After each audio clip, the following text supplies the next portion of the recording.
Hash 11 years later, Scott Bakula's Enterprise paid off a Riker reference from Star Trek: The Next Generation.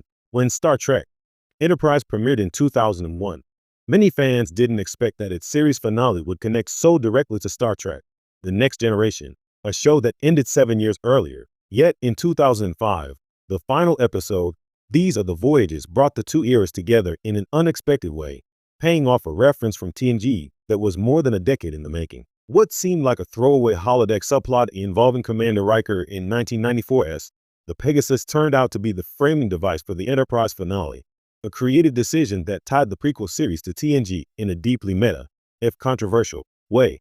A holodeck story 11 years in the making. In the Next Generation's 7th season episode, The Pegasus, Commander William Riker faces a moral dilemma. His former commanding officer, Admiral Pressman, wants him to cover up an illegal cloaking device experiment gone wrong, the very incident that took place on the USS Pegasus years earlier. To find guidance, Riker consults a holodeck recreation of Starfleet's first Warp 5 starship, commanded by Captain Jonathan Archer. This was the seed of Enterprise's finale, a full decade before Enterprise even existed. At the time, the Pegasus didn't show the NX-01 or reference Captain Archer by name. The holodeck program was just one of many simulations used on the Enterprise D. But when Enterprise's writers were crafting a way to conclude the prequel series, they realized Riker's holodeck session provided the perfect in-universe framing device to connect the 22nd century to the 24th.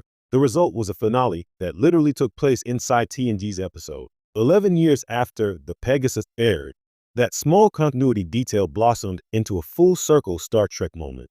Riker steps onto the NX-01. These Are the Voyages unfolds as a holodeck simulation running aboard the Enterprise D.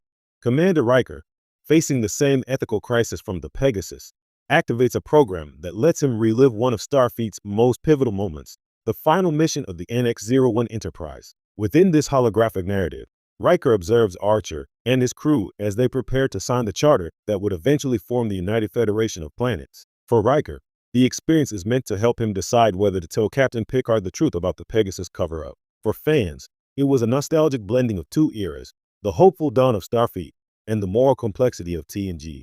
Riker and Troy, played by Jonathan Frakes and Marina Sirtis, were digitally and narratively inserted into Enterprise timeline, allowing Enterprise to become a living history lesson for TNG.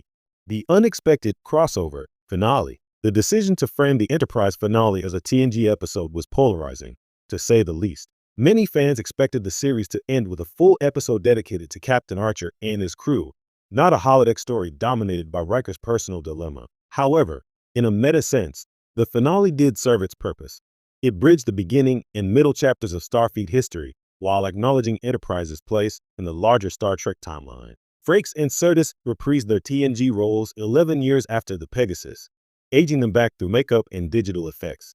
The episode effectively transformed the Enterprise finale into a hidden chapter of TNG Season 7. It was as if Enterprise had always been a holodeck program waiting to be watched, a mythic past studied by future officers.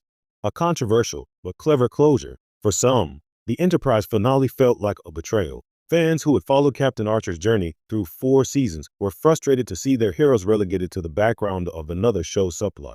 The emotional weight of Trip Tucker's sacrifice, for instance, was overshadowed by Riker's holodeck reflections. Critics argued that Enterprise deserved its own, self-contained goodbye. Yet from a storytelling perspective, the connection was audaciously creative. The Enterprise finale wasn't just ending a show, it was completing a Star Trek loop. The Pegasus aired in 1994, set in 2370. Enterprise aired from 2001 to 2005, set in the 2150s. The two narratives intersected across both time and metafiction, creating a story bridge that symbolized how all Star Trek stories, past, present, and future, are connected by ideals and memory. Even within canon, the idea made sense. Starfleet officers studying their own history through holodeck simulations feels perfectly in universe. The notion that Riker could learn ethical lessons from Archer's example fits Star Trek's ethos of mentorship across generations. A long-term payoff hidden in plain sight. The beauty of this connection lies in hindsight. When The Pegasus aired, nobody knew it would one day inspire the Enterprise finale. It wasn't written as foreshadowing. It simply became one through Star Trek's habit of interlinking its past and future. 11 years later, that simple holodeck subplot matured into